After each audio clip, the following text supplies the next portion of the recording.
আলফাৰ সেনাধ্যক্ষ পৰেশ বৰুৱা পৰেশ অসমৰ পৰা মোলৈ এটা ফোন কল আহিল আৰু ৰাতিপুৱা ঠিক 7:44 বজাত কেইবাবাৰো মোলৈ এইকেইটা নাম্বাৰৰ পৰা ফোন আহিছিল আৰু মোৰ স্ক্ৰীণত দেখা গৈছিল যে ইণ্টাৰনেশ্যনেল কল আৰু মই তেতিয়া ধাৰণা কৰিছিলোঁ নিশ্চয় এইটো বাহিৰৰ পৰা আহিছে যেতিয়া যে সাধাৰণতে বাহিৰৰ পৰা ফোন কৰিলে মোক হোৱাটছআপত কৰে কিন্তু এইটো নাম্বাৰটো দেখি গম পাইছোঁ যে ছেটেলাইট ফোন আৰু পৰেশ বৰুৱা ডাঙৰীয়াই মোক কথা পাতিবলৈ চেষ্টা কৰিছিলে মই ফোনটো প্ৰথম নধৰিলোঁ পিছত ঠিক মই সময়টো পাহৰিলোঁ পাছবেলা ঠিক আহোঁতে 3টা বজাত আকৌ ফোন আহিলে প্ৰথমবাৰ নধৰিলোঁ দ্বিতীয়বাৰ মই ফোনটো ধৰিব লগা হ'ল ধৰিলোঁ তেখেতে ক'লে যে বৰা ডাঙৰীয়া অকণমান কথা পাতিব বিচাৰোঁ মই ক'লোঁ যে কোনে কৈছে যদি বা মই গম পাইছোঁ বোলে মই পৰেশ অসমে কৈছোঁ এনেকুৱা অকণমান যদি সময় দিয়ে বোলো ঠিক আছে কওক তেতিয়া তেখেতে মোক কৈছে যে আপুনি ভুল বুজিছে বা মোক ভুল বুজিছে যে মই জুবিনৰ বিৰোধী নহয় জুবিনৰ লগত মোৰ ভাল সম্পৰ্ক আছিল আৰু এই বিষয়ে বিপিন চাওডাং আৰু মানস ৰবীনৰ কথা ক'লে যে তেওঁলোকক সুধিলেও ক'ব তেওঁলোকেও জানে মোৰ বিষয়ে কিন্তু মই এই লাইভটো এইবাবেহে আহিলোঁ যে প্ৰথম কথা যিহেতুকে ইণ্টাৰনেশ্যনেল ফোন আহিলে সাধাৰণতে ৰেকৰ্ড হয় গতিকে চাইবাৰতে হওক য'তেই নহওক ইয়াতে এইবিলাকত ৰেকৰ্ড হৈ থাকে গতিকে মই পৰেশ বৰুৱা ডাঙৰীয়াৰ লগত যিখিনি কথা পাতিছিলোঁ প্ৰায় 30 মিনিট 50 ছেকেণ্ড মানে 31 মিনিট মই কথা পাতিছিলোঁ আৰু সেই পৰেশ বৰুৱাৰ লগত মই যিখিনি কথা পাতিছিলোঁ কিন্তু মোৰ সহকৰ্মী গোটেইসকলে শুনি আছে কাৰণ মই তেতিয়া অফিচত আছিলোঁ আমাৰ অফিচ ষ্টাফ প্লাছ মোৰ লগৰ গোটেইখিনি আছিলে তেখেতৰ জ্ঞাত হয় নে নাজানো গোটেইখিনি শুনি আছিলে মই কি পাতিছোঁ কি নাপাতিছিলোঁ খালি মই কৈছোঁ যে যিহেতুকে আপুনি অসমৰ সাম্প্ৰতিক যিটো জটিল পৰিস্থিতিত মাত মতা নাছিলে জুবিনৰ মৃত্যুৰ পিছতো যিহেতুকে আপুনি কিন্তু যথেষ্ট আপুনি মাত মাতিছে এইটো আচৰিত হৈছোঁ আৰু ৰাতিপুৱা যিখিনি কথা মুখ্যমন্ত্ৰী মহোদয়ে কয় গধূলি আপুনি এই কথাখিনিয়ে কয় গতিকে এই আপোনালোকৰ এটা যেন মিত্ৰিয়ালি আছে এই কথাখিনি সন্দেহ হৈছে তেখেতেও নচ্যাত কৰিছে গতিকে মই এইখিনিলৈ নাযাওঁ খালি মই কৈছোঁ যে জুবিন গাৰ্গ সম্পৰ্কত তেওঁ দুটামান কথা ক'লে তেওঁৰ মৃত্যু সম্পৰ্কত এইখিনি কথা মোৰ হজম নহ'ল তেখেতে মোক কৈছে এই কথাখিনি আপুনি এয়াৰ কৰি নিদিব মানে যে মই ফেচবুক বা ক'ৰবাত দিব নালাগে যদিও বা মই গোটেই কথাখিনি মই আপোনালোকক নকওঁ তথাপিতো মই কৈছোঁ যে তেখেতৰ যিটো ধাৰণা জুবিন গাৰ্গৰ প্ৰতি এইটো শুদ্ধ নহয় বা জুবিন গাৰ্গৰ কেনেকৈ মৃত্যুবৰণ হ'ল এই ধাৰণাটো শুদ্ধ নহয় তেওঁ এটা নিজা স্থিতি আছে নিজৰ মতে তেওঁ ভাবি আছে আৰু তেওঁ ভাবিছিলে যে সেই কথাখিনি মই কৈ দিম ফেচবুকত যে তেওঁ কি গোটেই চিন্তাধাৰাটো এইটো মই নকওঁ তেওঁ মোক অনুৰোধ কৰিছে যে এই কথাখিনি আপুনি ৰাজহুৱাভাৱে নক'ব কিন্তু ক'বলৈ এইবাবেই মোৰ মন গ'ল বা কোৱাটো উচিত বুলি ভাবিলোঁ যিহেতুকে আলফা এটা নিষিদ্ধ ঘোষিত সংগঠন পৰেশ বৰুৱা ডাঙৰীয়া যিহেতুকে তাৰ সেনাধ্যক্ষ আৰু তেখেতে আগতেও মোলৈ ফোন কৰিছে মই তেখেতৰ লগত আগতেও 3বাৰমান কথা পাতিছোঁ মই কোনোদিন ফোন কৰা নাই তেখেতৰ নাম্বাৰ নাই তেখেতে মোলৈ ফোন কৰিছে এবাৰ মই 1 ঘণ্টামানে কথা পাতিছোঁ সেইটো হৈছে এবাৰ এটা টকশ্বত অংশগ্ৰহণ কৰিছিলোঁ তেওঁৰ বিৰুদ্ধে প্ৰায় 2009, 10, 11 চনমানত হ'ব পাহৰিছোঁ আৰু তাৰপিছত তেওঁ মোক তেতিয়া অৱশ্যে মিহিকে এটা ভাবুকি দিছিলে আজি তাৰিখত অৱশ্যে খুব সংযমীভাৱে খুব মোক ভাতৃসুলভভাৱে কথা পাতিছে কিন্তু তেখেতৰ ধাৰণা সম্পূৰ্ণ ভ্ৰান্ত তেখেতক অৱশ্যে মই কিছুমান প্ৰশ্ন কৰিছিলোঁ যে অসমত যেতিয়া উচ্ছেদ হৈ আছে কোনো আইন বহিৰ্ভূতভাৱে এই কথাবিলাকত আমি মাত নামাতে কিয় আপুনি সাম্প্ৰদায়িক যিখিনি ইয়াতে আমাৰ বিষপাস্প বিয়পি আছে আপুনি মাত নামাতে কিয় আপুনি তেওঁ কৈছে বহুত নিজকে কিছুমান কথা কৈছে যে বিবৃতি দিছে কিবা কৈছে কিন্তু এইখিনি মই প্ৰতিমযোগ্য নহ'ল খালি মই এই কথাটো ক'লোঁ যে জুবিন গাৰ্গ সম্পৰ্কত কিন্তু যিটো সম্যক ধাৰণা এই সম্যক ধাৰণা কিন্তু নাই বুলি মই ভাবিছোঁ আৰু মই এই কথাটো তেখেতক স্পষ্টকৈ কৈছোঁ মোৰ যিটো কথোপকথন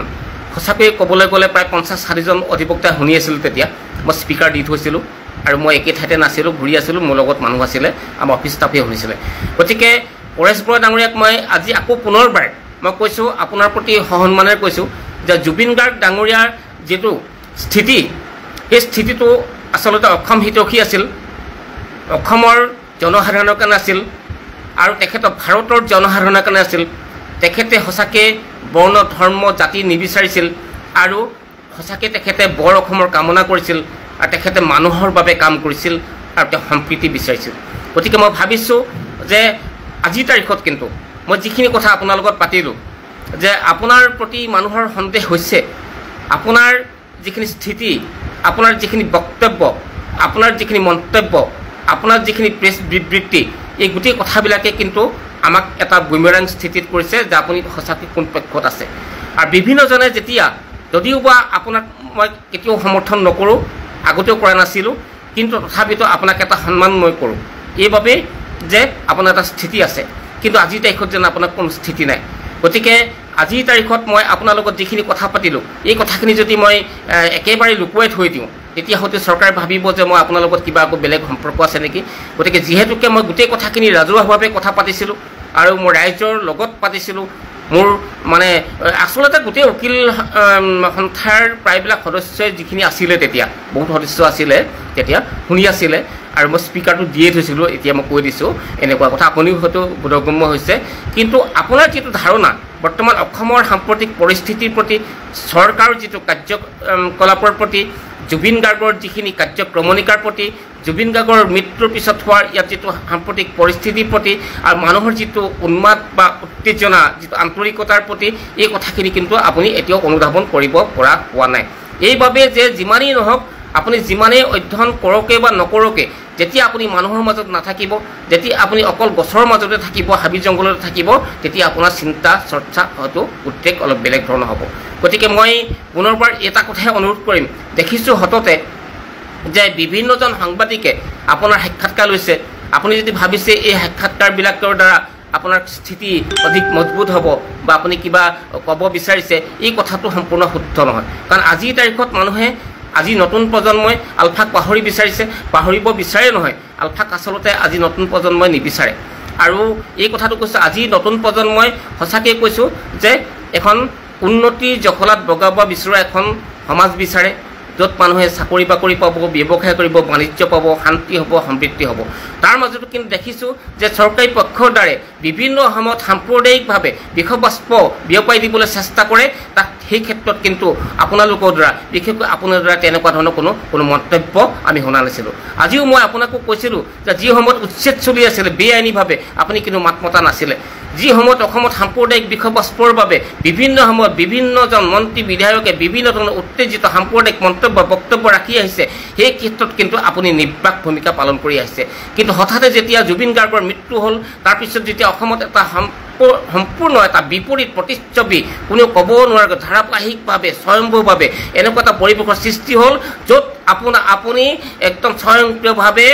একদম আবাল বৃদ্ধ বনিতা সকলোৱে আচলতে জুবিন ক্ষেত্ৰলৈ গ'ল, জুবিনৰ ন্যায় লাগে বুলি মাত মাতিব লগা হ'ল। তাৰপিছতে কি কৰিলে যে চৰকাৰীভাৱেও জুবিনৰ ন্যায় বিচাৰিবলৈ বাধ্য হ'ল। কিন্তু এই কথাটো অতি এটা বুমেৰাং, অতি এটা বহুৱালি, যে চৰকাৰৰ পৰা ন্যায় বিচাৰিছে বিৰোধীয়ে বা সাধাৰণ জনতাই, আৰু সেই ক্ষেত্ৰত কিন্তু চৰকাৰে নিজেই কি কৰিছে যে তেওঁ ন্যায় বিচাৰিবলৈ বা চৰকাৰ যে শাসনাধিষ্ঠ দলৰ মানুহে ন্যায় বিচাৰিব লগা হৈছে। এই কথাটোৱে আমাক আচলতে, এই কথাটো আপুনিও ঠিকেই কৈছে, আমিও কৈছোঁ, জানো যে 103 অফ BNSS 90 দিনৰ ভিতৰত চাৰ্জশ্বিট দিব লাগে। এই কথাটো সকলোৱে জানে। জাষ্টিছ বাৰীত যে জাষ্টিছ সোনকালেও কৰিব নালাগে, ততাতৈয়াকৈ কৰিব নালাগে, কিন্তু দেৰিও হ'ব নালাগে। কিন্তু দেৰি হোৱা বুলি আমি কোৱা নাই, কিন্তু তদন্তকালীন অৱস্থাত মুখ্যমন্ত্ৰীৰ কিছু ভাষ্যই বা তেওঁ কিছু সহকৰ্মীসকলৰ কিছু ভাষ্যই আমাক কিন্তু এনেকুৱা ধৰণৰ এটা অৱস্থালৈ ঠেলি নিছে যে সঁচাকৈয়ে যেন তদন্ত যেনেকুৱা ধৰণৰ হ'ব লাগিছিল, হ'ব লাগিছিল, পূৰ্ণগতি শব্দটো নকওঁ, তৎকালীন শব্দটো নকওঁ, কিন্তু তেনেকুৱা হোৱা নাই বুলি অনুভৱ হৈছে। কাৰণ ডাইভাৰ্ট কৰি, হাইজেক কৰি বেলেগ বিষয়ত উপস্থাপন কৰিব বিচৰা যেন হৈছে। সেইটো মই কোৱা নাই, সামাজিক মাধ্যমেই হওক, বাতৰি কাকতেই হওক, বিভিন্ন মাধ্যমেই হওক, টেলিভিশ্যন চেনেলেই হওক। গতিকে মই পুনৰবাৰ পৰেশ অসম মহোদয়ক মই জনাইছোঁ যে আপোনাৰ যিটো স্থিতি, আপোনাৰ যিটো ধাৰণা, সেই ধাৰণাটো কিছু ভুল আছে আপুনি। আৰু যিটো কথা যে জুবিন গাৰ্গৰ কেতিয়াও তাতে কোনো কাৰণতে, জুবিনৰ ইতিমধ্যে গৰিমা শইকীয়া গাৰ্গেও কৈছে যে হতাশাগ্ৰস্ততা নাছিল, তেওঁ কোনো হতাশাগ্ৰস্ততা নাছিল, হতাশগ্ৰস্ত মানুহ তেওঁ নহয়। স্বাস্থ্যজনিত হয়তো কাৰণ থাকিব পাৰে, কিন্তু লগৰ মানুহখিনি দায়িত্ব তেওঁ আছিল। কিন্তু যিহেতুকে পৰেশ বৰুৱা মহোদয় আপোনাক কৈছোঁ যে দায়িত্ব, মই আপোনাকো অথনিও কৈছোঁ যে আপোনাৰ কিছু ছিকিউৰিটি আছে, ছিকিউৰিটি আপোনাৰ প্ৰতি দায়বদ্ধ। আৰু যদিও এওঁৰ যি ছিকিউৰিটি আছে, এওঁক যিহেতুকে শ্যামকানু মহন্তই লৈ গৈছিলে, সিদ্ধাৰ্থ যিহেতুকে মেনেজাৰ, গতিকে জুবিন গাৰ্গৰ দায়িত্ব তেওঁলোকৰ আছিল। গতিকে নেগলিজেঞ্চ অৱহেলাৰ বাবে তেওঁ মৃত্যু হোৱাৰ কাৰণে তেওঁলোকে পানিছমেণ্ট পাব লাগে গতিকে ভাবিছোঁ এখন tight charge sheet within 90 days on or before 90 days দিব লাগে এই ক্ষেত্ৰত ভাবিছোঁ অনাহকত ভৱিষ্যতে আপুনি তেনেকুৱা ধৰণৰ মন্তব্য বক্তব্য আপুনি যাতে নিদিয়ে কাৰণ যিহেতুকে আপুনি আঁতৰত আছে আপুনি জংঘলত আছে গতিকে আপুনি অসমৰ সাম্প্ৰতিক পৰিৱেশ পৰিস্থিতিৰ বিষয়ে নাজানে আৰু জুবিনৰ লগতো আমি যেনেকৈ জুবিনক লগ পাইছোঁ অসমৰ জনসাধাৰণে জুবিনৰ যি আৱেগক বুজি পায় হয়তো আপুনি সেই ক্ষেত্ৰত বুজি পোৱা নাই গতিকে আপুনি যিখিনি কথা ক'লে মোক আজি সেই কথাখিনিৰ পৰা মই আশ্বস্ত নহ'লোঁ বা ইমান বিশ্বাসযোগ্যতা মই নাপালোঁ গতিকে মই আপোনাক কৈছোঁ যে সততে যিবিলাক ক্ষেত্ৰত আপুনি মাত নামাতিলেও হয় বা আপুনি মাত মাতিলেও যিবিলাক সমস্যাৰ সমাধান নহয় সেই ক্ষেত্ৰত আপুনি মাত নামাতিব সেই ক্ষেত্ৰত আপুনি মাত নমতা ভাল কাৰণ আপুনি নিজেকো চাব লাগিব যে সঁচাকৈ আপুনি দিয়া বক্তব্যৰ দ্বাৰা মন্তব্যৰ দ্বাৰা অসমৰ জনসাধাৰণ বা অসমৰ কোনো এটা সমস্যাৰ সমাধান হ'ব নে নহয় বা কোনোবাই মানি ল'ব নে নলয় তথাপিতো এটা কথা ঠিক দেখিছোঁ যে যেতিয়া ৰাতিপুৱা হিমন্ত বিশ্ব শৰ্মা ডাঙৰীয়াই কোৱা কথাটো আপুনি একেটা সুৰতে গধূলি কয় মানুহে আপোনাক সন্দেহ কৰে আৰু সন্দেহ কৰে মানুহে বুবু বাবা কৰি নহয় আলোচনা কৰিছে যে আপুনি চৰকাৰৰ লগত মিলি আছে বা হিমন্ত বিশ্ব শৰ্মা আমাৰ পৰেশ বৰুৱা ডাঙৰীয়াৰ লগত মিলি আছে গতিকে মই কৈছোঁ আপোনাক প্ৰতি মোৰ কোনো বিক্ষেপগাৰ নাই ব্যক্তিগতভাৱে কিন্তু কৈছোঁ সততে সকলো বিষয়তে আপুনি মাত নামাতিব কাৰণটো কেলে আপুনি মাতাৰ পিছত যি জনসমৰ্থন পাব লাগে তাৰ ওলোটা এটা প্ৰতিচ্ছবি আমি দেখিছোঁ গতিকে সত্যহতে আপুনি সঁচাকৈ নিৰ্বাক এটা ভূমিকা পালন কৰক আপুনি চাই থাকক যে আগন্তুক 6-7 মাহৰ পিছত অসমৰ পৰিৱেশ পৰিস্থিতি সমাজ ৰাজনীতি সকলো সলনি হ'বলৈ গৈ আছে আমি এই মুহূৰ্তলৈকে আমি যিমান অসমৰ ৰাইজ যি আসলে জুবিনদাৰ ন্যায় বিচাৰিছোঁ এই মানুহখিনিক তেওঁলোকে নকল বুলি কৈ দিছে আৰু বিজেপি পতাকা লোৱাখিনিয়ে বোলে আসল তেনেকুৱা কথা হ'ব পাৰে নেকি আমাৰ অসমবাসী ৰাইজৰ বিৰুদ্ধে এইটো কেনেকুৱা ডাঙৰ অন্যায় হৈছে আপোনালোকে বিবেচনা কৰক মানে বিজেপি পতাকা আৰু মই অনুৰাগী বুলি লিখিলেহে আমি জুবিন অনুৰাগী হ'ম নেকি সেই কথাটো ভাবি চাওক আজিও তেওঁলোকে ৰেলী উলিয়াইছে খানাপাৰাত আৰু গোটেই অসমত বোলে তেওঁলোকে মই জুবিন অনুৰাগী মই জুবিন বুলি ক'বলৈ মানে পোষ্টাৰ লিখি ল'ব তাৰপাছত ৰেলী কৰিব সেইবিলাক ভুৱা সেইবিলাক নাটক অসমৰ মানুহক ব্লেকমেইল কৰিবৰ কাৰণে সেই কথা বতৰা তেওঁলোকে আৰম্ভ কৰিছে কিন্তু এই নাটকবিলাক আমাক নালাগে আমাক জুবিনদাৰ ন্যায় লাগে সেই কথা স্পষ্ট জুবিনদাৰ নামত কোনোবাই পলিটিক্স যদি কৰিব খোজে সেই পলিটিক্স কৰিব খোজাবিলাক নিজে উফৰি যাব জুবিনদা পলিটিক্সৰ ঊৰ্ধত জুবিনদাক লৈ পলিটিক্স কৰিব নোৱাৰে পলিটিক্স দুদিনমান টিকিব জুবিনদাৰ ক্ষেত্ৰত আপোনালোকে দেখিছে 1 মিনিট জুবিনদাৰ ন্যায় লাগিব জুবিনদাৰ ক্ষেত্ৰত কোনোবাই পলিটিক্স কৰিলে উফৰি যাব সেই কথা পুনৰ দোহাৰিছোঁ আৰু আপোনালোকে দেখিছে ময়ো জুবিন বুলি যিবিলাকে আচলতে শ্লোগান বনাইছিলে এঘণ্টাও নিটিকিলে আজি সেইবিলাক চব প্ৰমাণ হৈ গৈছে জুবিনদা পলিটিকেল হাতিয়াৰ নহয় এই মানুহজন আমাৰ হিয়াৰ আমঠু আমাৰ কলিজাত আছে এই মানুহজনক লৈ পলিটিক্স কৰাটো এইটো কমতি অপৰাধ কৰিছে নেকি বাৰু এইটো বহুত ডাঙৰ অপৰাধ কৰিছে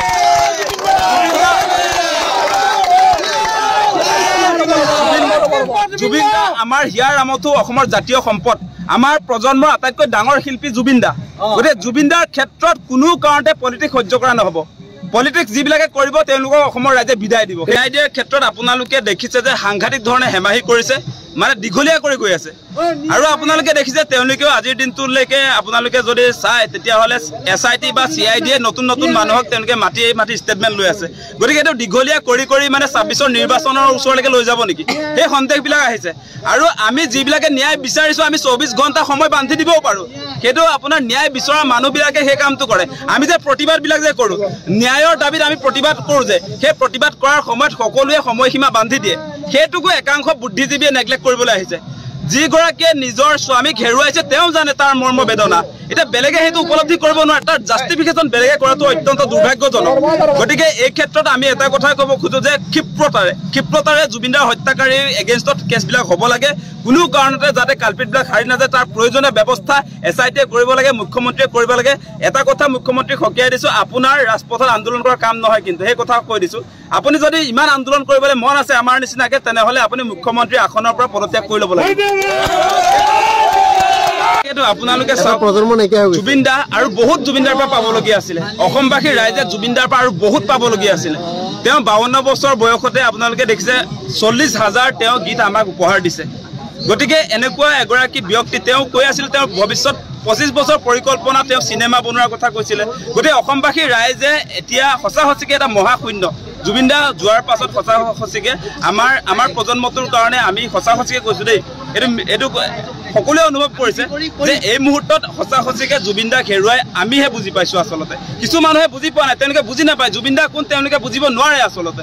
সেইকাৰণে এই মুহূৰ্তত আমাৰ এই জুবিন অনুৰাগীসকল যে বা জুবিন দাক ভাল পোৱা লোকসকল সদায় কিয় আহি আছে আৰু এই লোকসকলৰ মৰ্ম বেদনা মনৰ কথা শুনিব নোখোজি এতিয়া আপোনাৰ SOP জাৰি কৰাটো দুৰ্ভাগ্যজনক আমাৰ SOPটো ক'ত এই SOPটো কোনোৱে মানিব এই কথাখিনিয়ে ক'লো যে জুবিন দাৰ ক্ষেত্ৰত অন্ততঃ জুবিন দাৰ ক্ষেত্ৰত জুবিন সমাধিৰ ক্ষেত্ৰত কোনো কাৰণতে SOP জাৰি কৰাটো উচিত হোৱা গোটেই ন্যায় প্ৰক্ৰিয়াটোৰ লগত অভিযোগনামাখন শক্তিশালী ৰূপত দিব লাগিব যিটো ভাৰতবৰ্ষৰ যিটো ন্যায় ব্যৱস্থা এই ন্যায় ব্যৱস্থাত আমাৰ যিটো তদন্তকাৰী সংস্থা SITয়ে যেতিয়া তদন্ত প্ৰক্ৰিয়া চলাই আছে ইয়াত ভাৰতীয় যিটো ন্যায় সংহিতাৰ সঠিক ধাৰা এই যিখন অভিযোগনামা তাত সংলগ্ন হ'ব লাগিব শুদ্ধ হ'ব লাগিব কঠোৰ তথ্য আৰু সাক্ষ্য দাখিল কৰি অভিযোগনামাখন গঢ়ি তুলিব লাগিব তাৰ ভিত্তিতহে ন্যায় পাব এই অভিযোগনামাখন যেতিয়াই CID বা SITয়ে তেওঁলোকে কৰিব তাত এখন পানী নহৰকা ধৰণৰ হ'ব লাগিব কঠোৰ হ'ব লাগিব শক্তিশালী হ'ব লাগিব আৰু তেতিয়াহে এই ন্যায় প্ৰক্ৰিয়াৰ পৰা আমি প্ৰকৃত এই গোটেই ব্যৱস্থাটোৰ পৰা প্ৰকৃত ন্যায় পাম কাৰণ এই অভিযোগনামাখন কামৰূপ মহানগৰৰ যিগৰাকী মুখ্য দণ্ডাধীশৰ হাততে এই অভিযোগনামাখন অৰ্পণ কৰিব গতিকে আমি সকলোৱে বিচাৰিছোঁ জনগণেও বিচাৰিছে যে এই যিখন অভিযোগনামা হ'ব এইখন পানী নহৰকা হ'ব লাগে ইয়াৰ সঠিক আৰু শুদ্ধ সাক্ষ্য হ'ব লাগে তথ্য সম্বলিত হ'ব লাগে সেইটো আমি সকলোৱে বিচাৰিছোঁ আৰু সেইখনে আমাৰ সকলোৰে এই অভিযোগনামাখনেই জুবিন গাৰ্গৰ ন্যায়ৰ ক্ষেত্ৰত প্ৰধান অস্ত্ৰ হ'ব এই কথা আমি সকলোৱে জানো সৌমিত্ৰ শইকীয়াৰ এজনীয়া ন্যায়িক আয়োগ এতিয়া ন্যায়িক আয়োগেও তেওঁ তদন্ত প্ৰক্ৰিয়া চলাই আছে সাক্ষ্য লৈছে এতিয়া ন্যায়িক আয়োগৰ যিটো সাক্ষ্য প্ৰক্ৰিয়া যিটো তদন্ত যেতিয়া প্ৰতিবেদন গঠন হ'ব নিয়মটো হৈ গ'ল প্ৰতিবেদন চৰকাৰৰ হাতত দিব বিধানসভাত এখন প্ৰতিবেদন তেওঁলোকে দিব লাগিব তাত হোৱাৰ পাছত ৰাজহুৱা কৰিবও পাৰে নকৰিবও পাৰে যেনেকৈ আগতে তেওহাৰী আয়োগৰ নেলিৰ এখন তদন্ত এখন ৰাজহুৱা কৰা হোৱা নাছিল এতিয়া বা মানৱেন্দ্ৰ শৰ্মাখন এখন আয়োগ ৰাজহুৱা কৰা নাছিল এতিয়া এইখন যেতিয়া তেওঁলোকে দিব এখন ৰাজহুৱা কৰিব পাৰে বা সময় ল'ব পাৰে কাৰণ দুটা বেলেগ বেলেগ প্ৰক্ৰিয়া এটা CID SITয়ে চলাই আছে সেইখন কামৰূপ মহানগৰৰ মুখ্য দণ্ডাধীশৰ যেতিয়া দিব তেওঁলোকে কৰিব তাৰপিছত আকৌ মুখ্যমন্ত্ৰীয়ে কৈছিলে ফাষ্ট ট্ৰেক কোৰ্ট কৰিব ফাষ্ট ট্ৰেক কোৰ্ট দিয়াৰ লগে লগে সেই প্ৰক্ৰিয়াটো আকৌ মানে উচ্চ ন্যায়ালয়ৰ মুখ্য ন্যায়াধীশে ক'ব লাগিব আমুকখন কোৰ্টতেতো ফাষ্ট ট্ৰেক কোৰ্টতে কামটো হ'ব লাগিব এইটো এটা আইনৰ এই জটিলতাবোৰৰ মাজত যদি ন্যায়িক আয়োগে দিয়া তদন্তৰ প্ৰতিবেদনৰ ভিউটো দৃষ্টিভংগীটো আৰু ফাষ্ট ট্ৰেক কোৰ্ট বা কামৰূপ মহানগৰ মুখ্য দণ্ডাধীশৰ যিখন কোৰ্টৰ তেওঁলোকৰ তদন্ত প্ৰক্ৰিয়াত যিটো ৰায় আহে দুইটাৰ মাজত যদি বিপৰীত যদি স্থিতি আহে তেতিয়া কি হ'ব দুইটাৰ যদি বিপৰীত স্থিতি হয় দুইটাৰ মাজত যদি ডিফাৰ আহে দুইটাৰ যদি বেলেগ বেলেগ ডিফাৰেণ্ট হয় তেতিয়া কি হ'ব এই সম্পৰ্কটোতো কোনো কথা কোৱা নাই আৰু সিফালে ফাষ্ট ট্ৰেক কোৰ্টে যদি সোনকালে দিয়েও এইফালে এখন যদি আয়োগে যদি দীঘলীয়া এটা সময়সীমা ধৰি দিয়া নাই যদি দীঘলীয়া কৰি থাকে সময় লৈ সেই আয়োগখনৰ সুৰুঙা লৈ যিসকল অভিযুক্ত আছে যিসকলক অভিযুক্ত কৰা হয় বা যিসকলক শাস্তি দিয়া হয় তেওঁলোকে হাৰি যোৱাৰ সুযোগ পাব নে নাপাব এই মৌলিক প্ৰশ্নবোৰ যিবোৰ আমাৰ মনলৈ সন্দেহ আহিছে শংকা এইবোৰ আপোনালোকৰ লগত ব্যক্ত কৰিছোঁ কাৰণ জনগণক জনোৱাৰ প্ৰয়োজনীয়তা আছে ইয়াক কোনো ৰাজনীতিকৰণ কৰিব বিচৰা নাই ৰাজনীতি নহয় এইবোৰ ন্যায়িক কথা এইবোৰ প্ৰয়োজনীয় কথা এই কথা বতৰাবোৰ মই আপোনালোকৰ মাজলৈ উলিয়াই লৈ যাব খুজিছোঁ ইতিমধ্যে আপোনালোকে ভিডিঅ'টোৰ যোগেদি বহুখিনি কথাই গম পাইছে অধিবক্তা হেমেন বৰা ডাঙৰীয়াক আলফা স্বাধীনৰ সেনাধ্যক্ষ